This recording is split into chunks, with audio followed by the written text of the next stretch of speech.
Hi, everybody.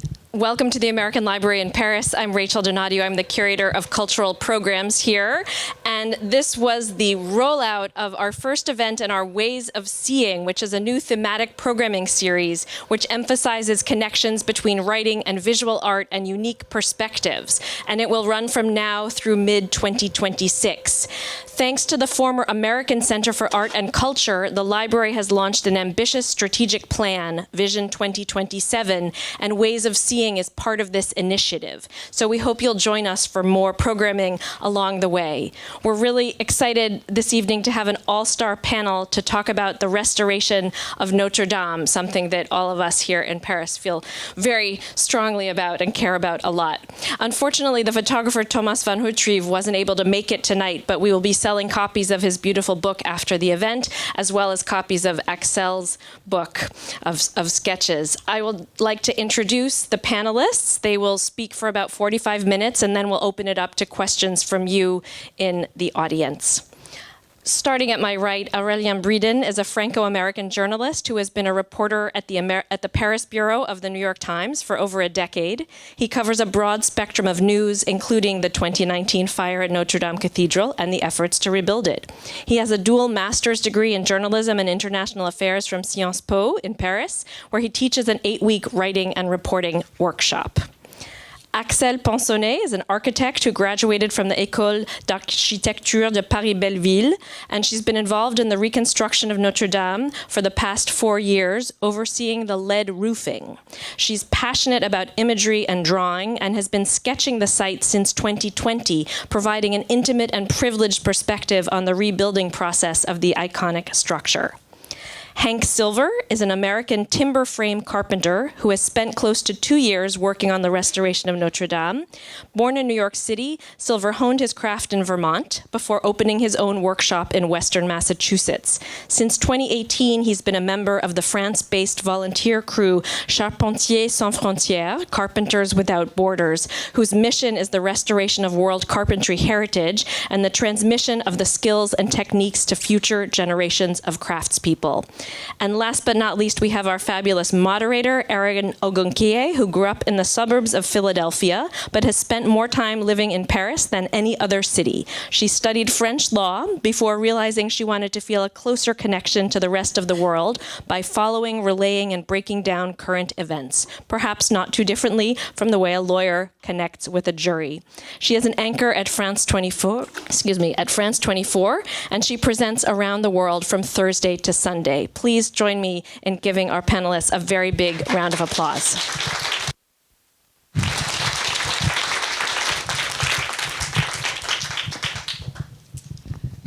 Okay, well, we're going to get started very quickly because I know that the audience, I think, will have a lot of questions as well. So I want to direct my first question to all of you because I think you all have certainly different perspectives on this. What do you think it is about Notre Dame in particular that has such international, expansive appeal that's drawn clearly dozens of people here to Paris today? And do you think that such significant damage to any other monuments anywhere else worldwide would have produced such a massive reaction? Start with you, Axelle. Hello. I think that Notre-Dame is obviously a monument that everybody knows and that is very famous because it was a tourist place before it burned, etc. And for French people, Parisian, it's a very important place, but everybody was very surprised when it burned to see the vague of emotion that was all around the world. And I think it tells more about how it's since it's a very ancient place, a very ancient monument. It's more about the time. I don't know how you say le rapport au temps. The relationship to time for everybody, since it's a very old monument, and I believe it's any monument in the world that has this sort of incarnation could procure this form of emotion. Aurelien? Yeah, I think if the Eiffel Tower were to collapse and burn tomorrow, there would be a similar, outpour of shock and awe. I'm not sure there would be the same level of emotional connection to the building, because both, the Eiffel Tower and Notre Dame are big tourist attractions. That's true.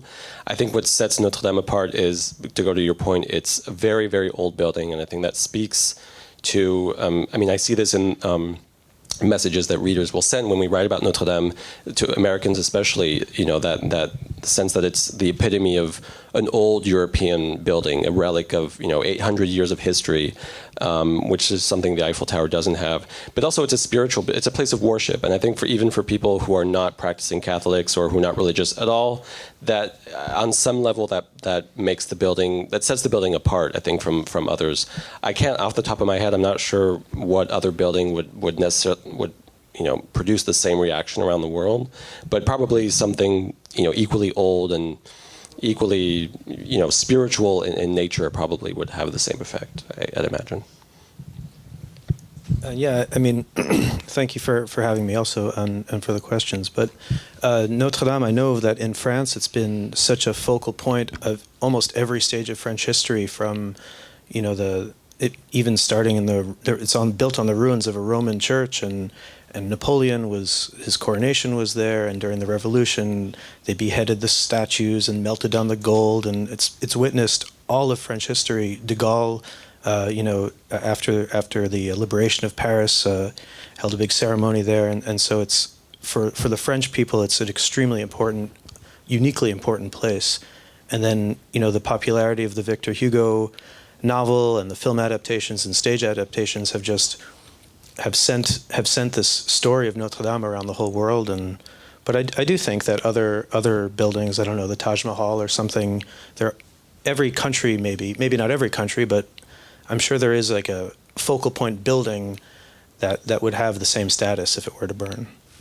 I do wonder what that would be in the United States, especially thinking about the longevity of Notre Dame. But I'm sure there's something that's escaping my knowledge. So when it was built, Notre Dame was an innovation. It took Gothic architecture to new heights, and then its 19th century renovation, of course, was almost as remarkable in terms of the way that it pioneered a new architectural style, especially the then modern spire. Why do you think that this time around the choice was the more conservative one to pursue the exact identical reconstruction, at least of the 19th century version, especially because I'll say that there was no shortage at all of imaginative proposals that would have seen a touch of modernity added to the cathedral. There was the idea of having an entirely glass roof, a greenhouse, solar panels, even things like the glass Louvre pyramid at some point were once really highly criticized. So why this time the more conservative choice?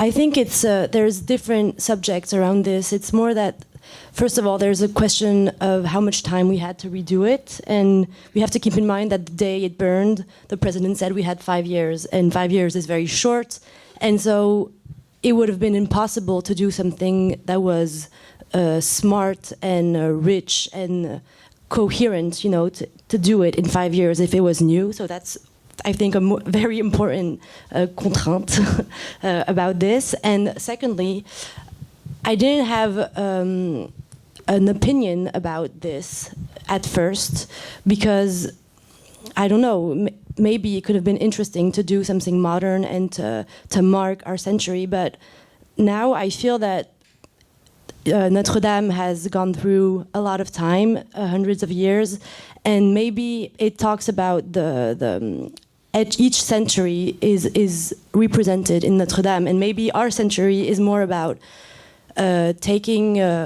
seeing and understanding the past and being able to pass it through and to keep this heritage. And I think it was very important as a posture for our century to be able to do that.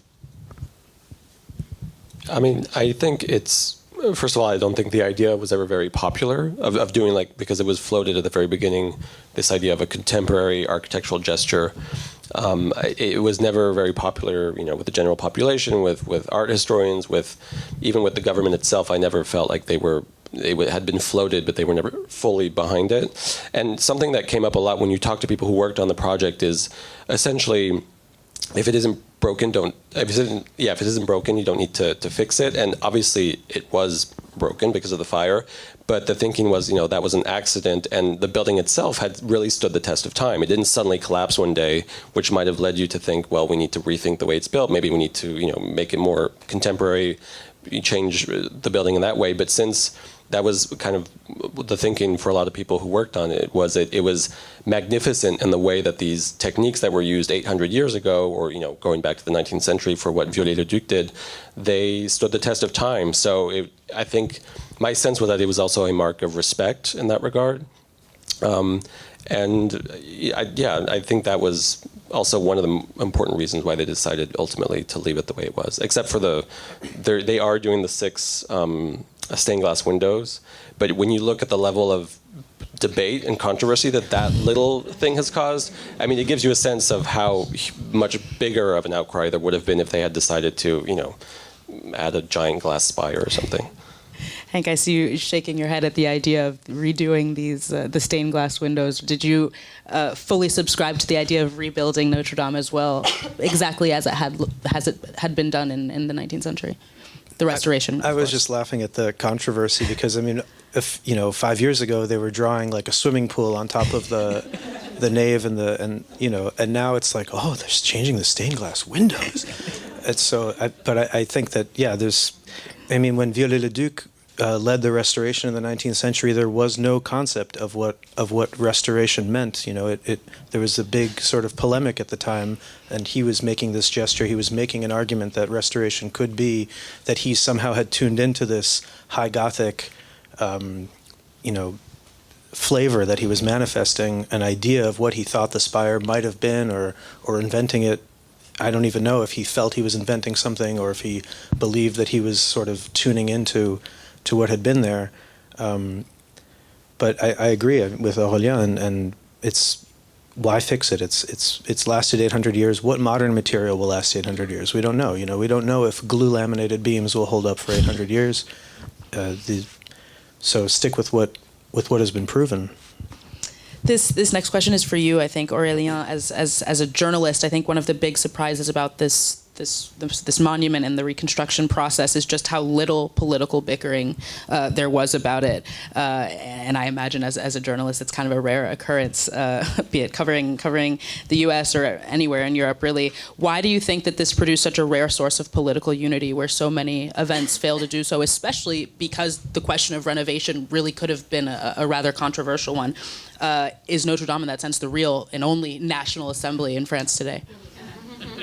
Well, I don't know about that, but I think it's a number of factors. I think just the shock of the fire and the kind of rallying around that national symbol, that symbol of national pride, definitely played a part. Macron's decision to say we're going to do it in 5 years, it was like it did set some limits in what you could do, but it also kind of gave a unifying goal to work towards. Often people would say it's rare in a construction project to already say we're going to finish it by this day, and no, not a day later than that. And I think another big factor is that money was not a problem. That you had millions of euros, over 800 million euros that poured in within days of the fire, really. And often on these big construction projects, the thing that kind of catches things up is there are arguments over money, over spending, things go over budget, and then you have the arguments over, how is this mismanaged? I think, there definitely were arguments and small controversies, but I would say they were very minimal and very kind of insider baseball kinds of arguments over, there was a little controversy over the organists, and some of them, the same organists weren't rehired at the end of the project, over some of the security constraints, over the lead. In the beginning, there was a little concern about the lead, but that never really caught on. So there were some little controversies, but I think for the general population that wasn't following kind of the intricacies and the behind-the-scenes haggling between the diocese, the Élysée, and what they saw was this is a symbol of national pride that everyone is very excited to work on. When you talk to the companies that worked on it, it was obviously a big source of pride. And and they had the money they needed to do it. So I think all those factors meant that at the end of the day, it went, all things considered, pretty smoothly. I think for this next question is probably for both Axelle and Hank. I thought it was interesting to see that the workers who were involved in this restoration kind of had the unprecedented task of working to repair original portions of the cathedral from the Middle Ages and also the 19th century restoration. So which Notre-Dame was built? And is perhaps the modernity of Notre-Dame that today's workers were able to really tread the fine line between Middle Age restoration and 19th century restorations? Well, the line was very clear because we rebuilt the roof. The roof was what burned, and the roof, there was a medieval part and a 19th century part that Viollet-le-Duc restored in the 19th century. So the nave and the choir was medieval, so that the framework was medieval. So what's important to have in mind is that we restored it as it was before, but not only how it looked before, also how they made, like the technique that were used. And so for the medieval part, the architects were felt very strongly about using travail à la hache, how you say it? Working with an axe? Working with an axe, with a hand, and not with mechanic and electrical hawse. And so that was the medieval part. And then the part of Viollet-le-Duc, we considered that it was in the 19th century where there was a form of industrialization in the working, and it was less artisanal than it was before. And so this part, it was okay for us to use electronical machines and stuff like that. And so the transept and the spire are 19th century, and so everything I don't know how to say it clearer, but we had archives, photographies. We knew exactly what was what, and it was very easy for us to know where was the limit between both of them. Yeah, and I worked on the medieval framing of the nave, so we were reproducing a early 13th century carpentry, and in the choir, our colleagues, a different crew, were rebuilding also late 12th, early 13th century frame. And at the end of truss number 11 in the nave, the other side of that truss is the 19th century framing. And so we in the nave and our colleagues in the choir hand-hewed all the beams. So all the beams, when I arrived in France, there was a mountain of oak logs at our shop. And we started with entire logs. We had 600 logs in the nave and again 600 in the choir. And we did use a mix of modern and historic methods. So we were allowed to saw 2 faces in the sawmill, and then all 4 faces of the logs were finished by hand using axes that the carpenters in the Middle Ages would have recognized, tools that were some of 60 axes were actually hand-forged by blacksmiths working in the Alsace region of France, and they based their designs on medieval manuscripts, surviving examples in museums. And so we literally were attempting to create the same surface, using the same tools, the same gestures, as much as possible, and all of the connections are wood on wood, mortise and tenon with an oak peg in the medieval framing, whereas in the 19th century framing, as Axelle was saying, the transepts and the spire, it's all sawn mechanically on a sawmill. Everything is bolted and screwed together, so it's very clear when you enter it.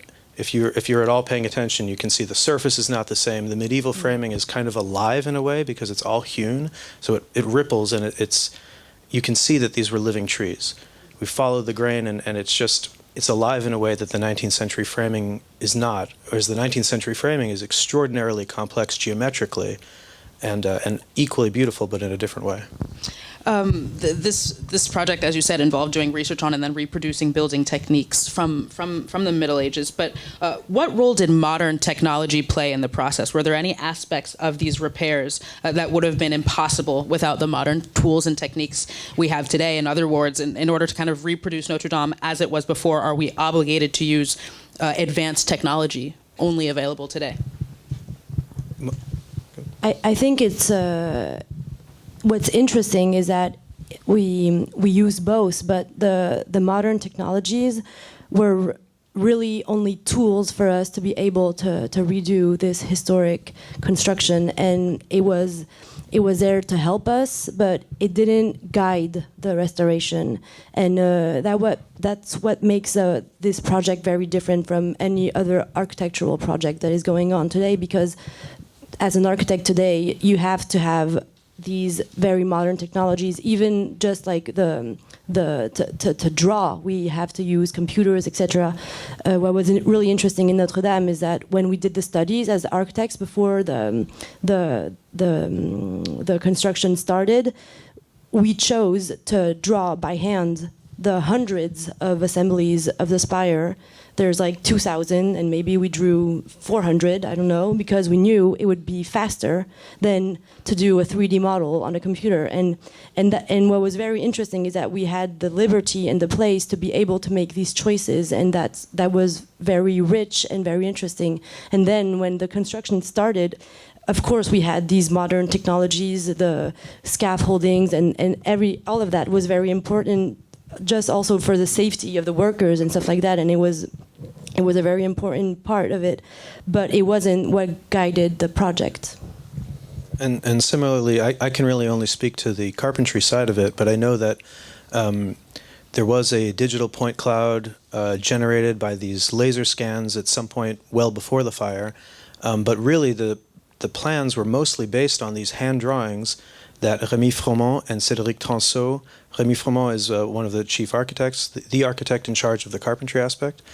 They did these hand drawings and took photographs, 10 years before the fire, and Rémy and Cédric worked only by hand, and their hand drawings were so much clearer and so much more useful to us than these point clouds, because the point cloud is, if you're not familiar with the technology, you end up clicking on a point that's actually behind where it can be very confusing, and it's only useful if you're really trying to get down to the millimeter of what we were, which in the end is something they asked us to do. They did ask us to recreate things that the original carpenters wouldn't have done. They would have attempted to do it straight.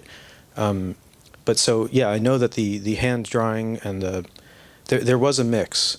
And equally in the shop, we used appropriate technology. When it made sense to use a circular saw or a chain mortiser or a modern tool, we used the modern tool. But all of the finishing was done by hand. Everything that you see when you enter the roof is finished by hand using the same tools. So it's really a mix. I find in listening to you talk about some of the more modern methods that were used that it almost feels from an outsider's perspective that there was an effort to kind of emphasize some of the older methods that were used and to kind of hide almost in a sense the modern methods. I don't know if you guys feel the same way, but it feels that because it's such an old edifice, it almost feels like that's a part of its charm, and that any hint of modernity kind of diminishes the charm of the building. Did you find that there were efforts made to kind of emphasize some of the older methods that were used, forging the tools that were from the Middle Ages, and to hide, in a sense, the more modern methods?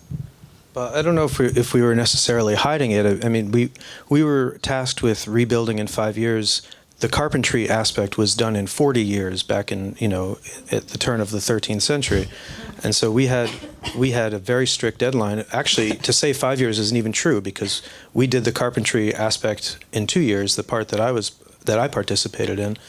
And so that you couldn't have done that without cranes and scaffolding and modern and trucks and all of the, and all the electrical tools, power tools that we use that just eat through the wood much faster. But our mandate was to rebuild à l'identique, identically. And à l'identique can be interpreted in many different ways. And on this project, it's the first time in the history of France that a historic monument was redone with the requirement that it be hand-hewn. And that was very controversial for a number of reasons, including the fact that we used unseasoned or green wood. People are just confused, like, what? You didn't let the wood dry? It's not cured. It's going to twist. And that's the way it was done in the past, and that's the way I worked in the U.S. as well. When you work with massive beams that are custom milled for you, they were trees 2 weeks ago, and that's just the way it is. And we work in a way that allows for the wood to move and to dry. I do think that sometimes maybe we were asked to go a little bit further than I would have thought necessary or logical when we were reproducing some of the deformations that had accrued over the centuries. Like if it were my decision, I would have just made it straight, because in the 13th century they did their best to make it straight. And so I don't know if I've answered your question. Yeah.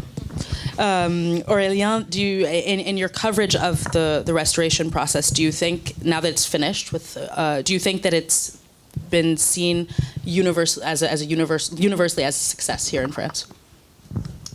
Yes. I mean, I think obviously it went off without any major hitch, or reopened on schedule. So I think it's definitely seen as a success and a point of pride. Whether people credit that to the president is a different question. I think it'd be disingenuous to not give him some credit for setting that deadline, for kind of creating the conditions, the things that they did early on in terms of appointing a general to kind of put this on the right track, and cutting some of they passed a special law that cut some of the red tape and kind of bureaucratic or administrative hurdles that might have otherwise slowed things down. I think French people, by and large, acknowledge that. I think it's a different question to say, is that going to somehow be beneficial to the government or to the president? And I think the answer to that is probably no, because it doesn't, for all the national pride that it procures, it's kind of like the Olympics, they also went off without any major issue. It was a big success. It went smoothly, and the president also, I think, kind of used that and Notre-Dame as examples of, look, and we are capable of doing great things when we are able to set our divisions aside and able to come together and work together towards a common goal. We are able to achieve these very ambitious things that everyone said were impossible. But I think for a lot of people that while that might be true, that doesn't change their daily lives, and in a time of, when you're talking about inflation or about, tensions, the war in Ukraine or things like that, none of that will change that in people's daily lives. So it's definitely a success. I don't think it'll necessarily change the political fortunes of the president in any way. Axelle, you served not only as an architect on the site, but also embarked on a separate project documenting the process with sketches. What do you think that drawings capture that photographs or documentaries, videos cannot, both in terms of the damage that Notre Dame suffered and the restoration process? Well, for me, it's you can't really compare like drawing and photographies. It's very different processes, and each way is a way of showing your point of view in a way, but drawings has the power of choosing what you show, and photographies can't. Of course, you have the point of view of the photographer, the lens, the camera that you're going to use, but at one point you're just going to capture what you see. And what was very difficult on the construction site is that sometimes there was so many scaffoldings in the space, like you couldn't have a sense of the space of the cathedral if you were inside or even outside. And so if you took pictures, you wouldn't see that you're at 30 meters high just under the vault, and that you could see the other point of the choir or whatever. And when you draw, I was able to show this because I could move and see and capture the space in a different way. And also for me at first, it was not like the point was not to document this experience. It was really a way for me to understand the building and understand the space, because you have to imagine it was a very complex structure, interior. You never knew which way to go from one point A to one point B, and the fact of drawing and staying in the same space for several hours, you could get a sense of what was around you. So it was the real objective, and then I continued to do it, and of course it takes a form of documentation and almost like archives, because as I said, sometimes some drawings show spaces that we would never see in a photography. So I think it has an interest in this, like as a historical point of view of certain times in the construction site. Notre Dame was arguably in a state of relative dilapidation. There were holes and cracks in the lead roofing. The gargoyles that channel water runoff were damaged. They had been even replaced with plastic piping. Funding wasn't guaranteed for future restorations. In this sense, in the long term, do you guys see the fire as somewhat of a blessing in disguise? Would any of these state-of-the-art repairs have happened without the fire? I mean, for me, looking back, I absolutely think that the fire was a net good thing, a gift, and not just because I now live in France, but really, and what you're talking about is definitely one part of it. But there were moments where I would just stand. I remember standing with a colleague of mine and on the balcony in front of the organ and looking down and just seeing all of the different craftspeople working together at the same time, and it was just so impressive and so inspiring. And really, I think that the real takeaway for me is that all of the younger people and the next generation of artisans and craftspeople who've watched all the documentaries and read the news articles and stuff, they would never have known beforehand that they could have a career in the traditional trades. Most of these jobs or trades were completely unknown before. They were very, very obscure, some of these professions. And I think it's so important at this moment when everyone is obsessed with AI and living their lives in their screens to show, young people that you can have a meaningful career and a meaningful life working with your hands and your brain and your body. And so that for me is the big positive that came out of it.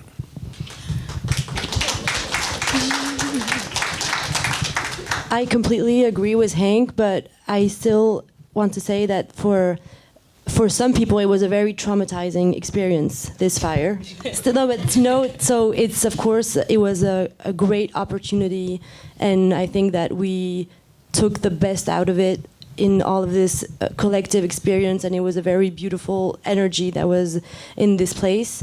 But the disappearing of 800-year framework is still it's because we rebuilt it at l'identique, but it will never be the same.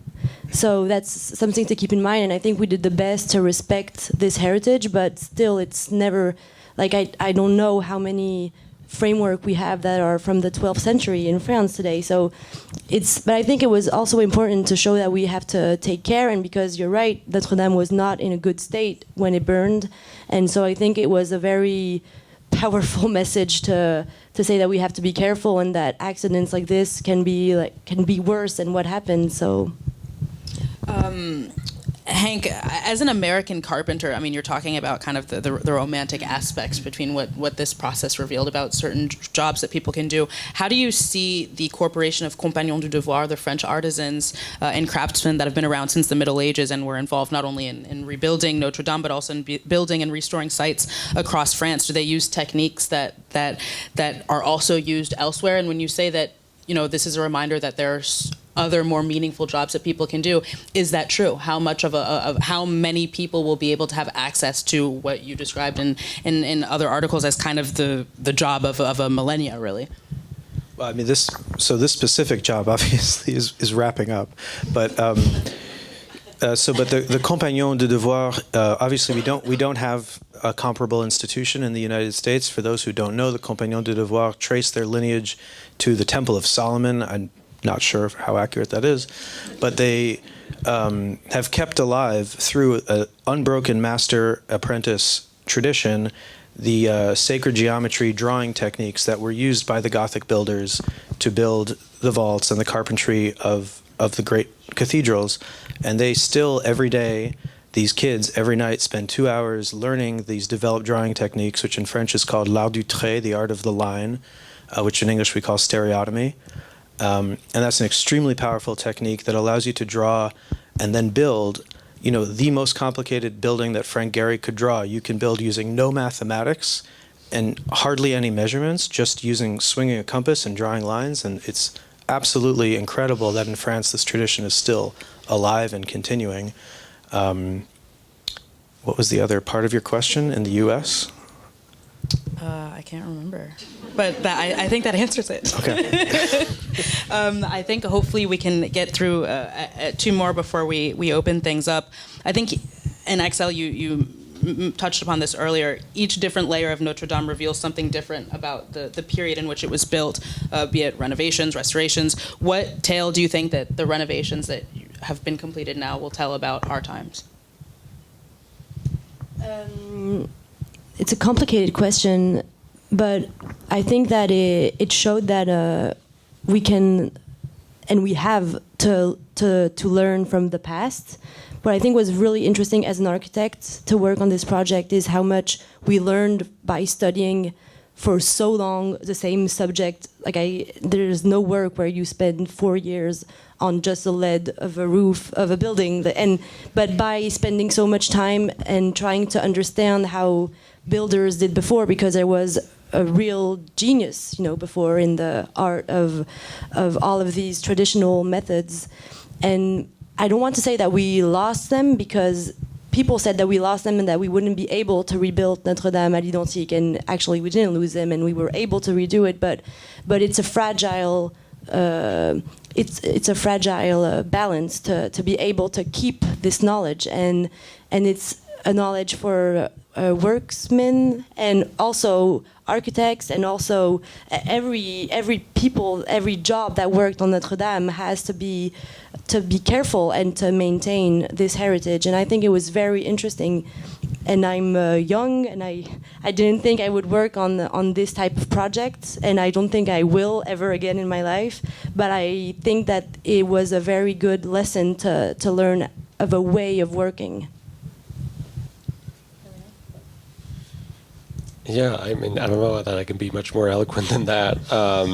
I think that's one of the things that came up again and again when you talk to people who worked on the project, was that it was an opportunity to showcase that craftsmanship.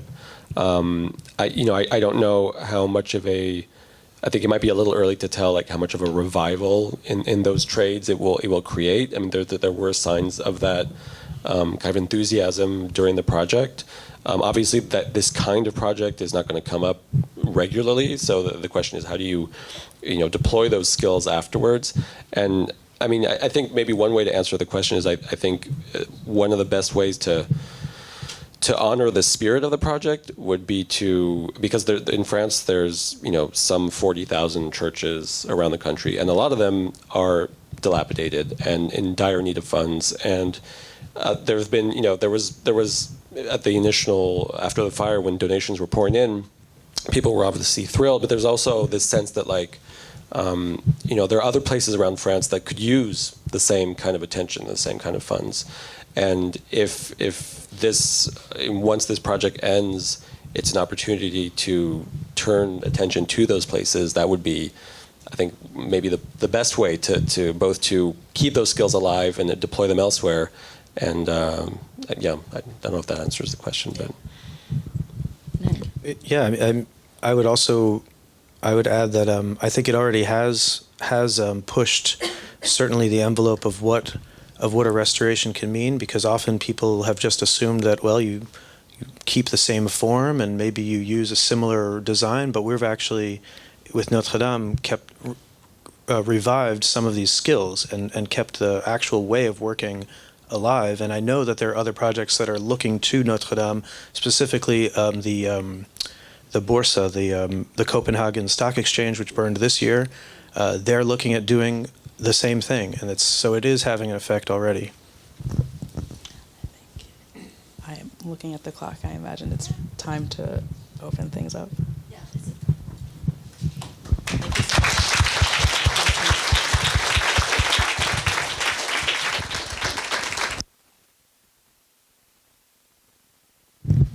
Okay, questions?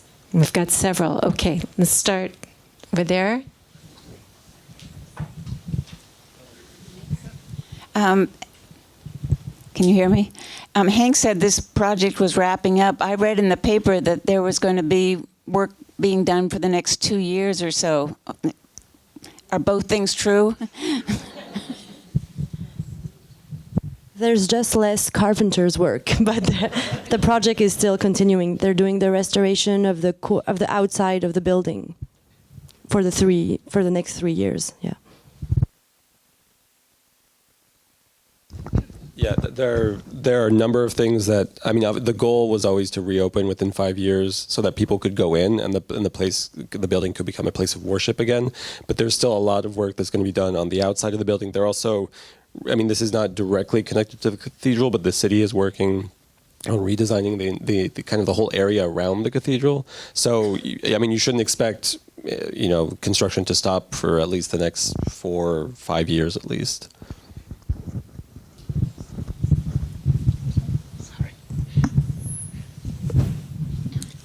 It's great to hear all your stories. So I wrote about Notre-Dame several times before and after the fire. And one thing that's really struck me as the years have gone by is that there seems to be so little discussion about what caused the fire. And everybody has just kind of assumed, like, we'll never know, and it's just one of those things. And I wonder if that's just the way it should be, or if we really should try get to the bottom of this, given that, like, as far as I know, and Aurelien spoke about this, I think that Notre Dame is now the only one of the 82 cathedrals in France with, like, a real modern fire alarm system. Yeah, no, I had the same question because it is something that comes up, and the official line has always been, we'll never be able to determine what exactly happened. They very quickly ruled out any criminal, involvement, any arson, but whether it was something, an electrical short circuit in the electrified bells that were in the spire, is it some carelessness tied to the renovation work that was ongoing at the time, because there was renovation work going on at the spire at the time of the fire. I don't have a good answer to that question. I never felt that there was a deep-seated, hunger on the part of either the French authorities or the French in general I don't think they ever got the sense that something was being hidden from them, and as a result, they never were clamoring for it. But I don't have a good answer as to why that is. But I think to your other point, yes, it is clearly, it has raised questions about similar security measures at other cathedrals. And I mean, there was a fire, this was not in a cathedral, but in the 12th arrondissement of Paris a couple weeks ago, or was it last week even maybe?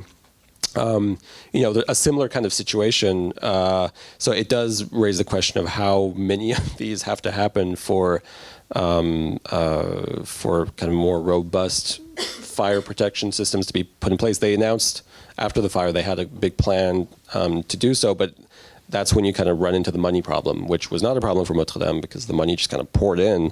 But at the time when the belt tightening is kind of the modus operandi in France right now, I don't know how much of that is going to be done. But I don't know if we'll ever know what caused the fire really.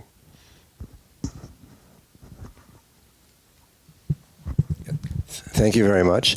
So I'd like to ask a question about something that's been touched on several times. One is sort of the money, but like also the political controversy, because I remember there was a very small political controversy in the beginning, and that is that some people, you can guess where that came from, said, well, why should we be putting all this money and all these resources into repairing the Notre Dame when there are people whose schools are leaking and things like this? And I had thought, and I wonder if this was an idea that you sensed anywhere. This is my question. Did anyone, it occurred, all Macron had to do was to say, okay, 5% of all the donations that will come in, we're going to devote to rebuilding the infrastructure of Paris and the infrastructure of France, and we're going to sort of make this a national project. In addition, did anyone have that idea? What would have happened? This is very speculative. And then, well, whatever. And then even afterwards now, I mean, you said money was not a problem. Did anyone think of saying, well, okay, let's take some of that and save it for other churches or other things to use the money for other purposes?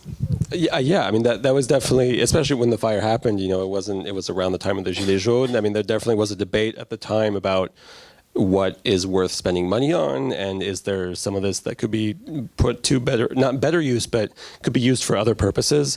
I mean, I think they had very strict rules on, the donors who gave money. They had very strict rules that, the money had to be exclusively used for the renovation of the cathedral. Now, you could argue that they should have set it up in a different way, potentially. I think, but now that the culture minister floated this idea of having people pay to go in as one way of saying, well, now that it's been rebuilt and it's beautiful, and that millions of people are going to flock to see it, why don't we have people pay for it? And that'll kind of, it's a way of paying back and using that money to. But the church is opposed to it. That's probably not going to happen. But I mean, you're right. It definitely is a debate. I think because of the shock of it and because it was such a national symbol, it never became a controversy. So to the point that it kind of would steer the project off the rails in any way. But it definitely was a point that was, and I think will continue to be raised probably. I mean, I don't know if I'm.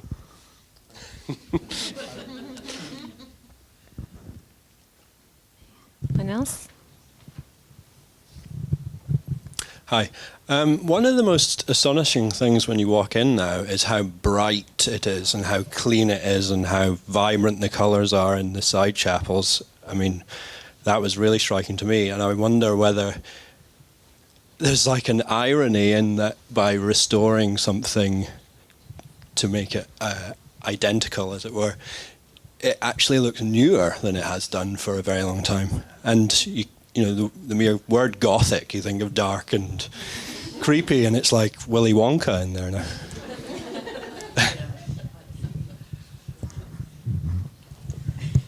The question is, how did that feel? I think it's always a weird feeling when you see something that is supposed to be old and seems new, and maybe it's just going to take a little bit of time to get it in. But it's beautiful to see also that it wasn't supposed to be that dark, and that it's just because it was so polluted by candles. It's the spots. They have spotlights at every corner. Yes, the light is another issue, but. I mean, it's kind of like in the same way that a lot of old Greek or Roman temples, we now see them as immaculately white when they would have been painted at the time, and so our perception of what they should look like is very different from what they actually did look like. I mean, it is jarring. I mean, when you go in, I think, but I think people will get used to it, and 800 more years will go by, and it'll look dark again. But I think it's our perception of what a Gothic cathedral should look like is probably because a lot of them are old and dark and grimy, but that doesn't mean that that's the way they were designed to be. So, but it is, it does feel a bit jarring at first. That's undeniable. I have a question for Axelle and for Henk, if I may. This is not the average building site, and I wonder if you could talk a little bit about some of the most meaningful or emotional moments that you had in your years working on the site. There were many. It was, and one of the other gifts of the fire is that we formed sort of a giant family around this building. I mean, it's both at the atelier, at the shop, because we were all working together on this absolutely extraordinary thing, and on site where you ended up crossing paths with all of the different trades at the same time, which is, in France specifically, extremely rare. Usually, each trade does their little thing and moves on to the next job. But the scale and the time pressure of the project meant that we were all working at the same time. And so you got to meet people who were, the organ tuners and the archaeologists and the stained glass people and the scaffolding guys, and we were all there at the same time. And then in terms of things that were particularly memorable, I would say when the when the roof framing was finished, we have this carpenters, even in the U.S., have this tradition of fixing in France it's called a bouquet. In the U.S. we call it a wedding bush, and it's a branch of the same species that was used to build with. And in both cultures, you attach it to the peak of the building when the carpentry part is finished, and that was an especially moving moment for all of us, because it was the culmination of the medieval framing. Was actually our bouquet in the nave was the last bouquet, because each crew did their little bouquet. And when it was all over, I remember saying to one of the other architects, I said, "You know what I just realized? The last bouquet that was hung on the nave was in 1220." And that was just a wild thing to realize. You picked my memory. I had the same. No, but it was really beautiful also because you sang. The Carpenters had a song, and you could feel this very tight group of people who met and had a really strong link. But yeah, there was a lot of moments. The beginning where it was collapsed was very impressive and dramatic. But I have a very vivid memories also of when I did the drawings. I usually went outside of the working time because I worked as an architect by the day, and usually Notre-Dame was always a place where there was a lot of people working, a lot of noise, a lot of machines, a lot of noise and visual things happening. And when I went at night to draw, it would be empty and almost in the dark with just a few lights, and it was always very weird moments, like scary and at the same time meditative and calm. It was very strange, and sometimes there were pigeons, and it was very weird, but it was very, very strong moments, yeah. Somebody else? We have time for one. Let's see. So I had heard that Ubisoft had made plans of used drones and made plans of the cathedral to create Assassin's Creed, and that those were consulted. And I don't know, I'm actually curious if that's urban legend or if that's true. But also I'm wondering, given that there was no way of knowing it was going to burn, so whatever photos and drawings and records there were would not have been totally complete down to where every nail or screw or bolt went. How much do you feel like you had to guess what would have been there, or how accurate would you say it really is? I mean, it can't be 100%.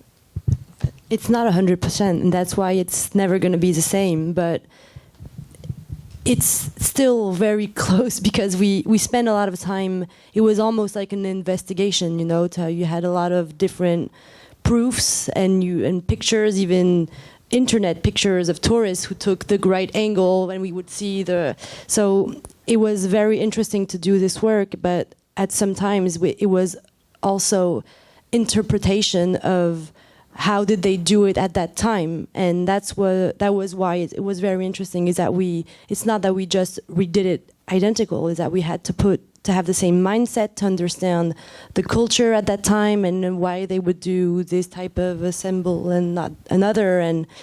But some pictures you don't see what's inside, so maybe we guessed a wrong assemble. We will never know.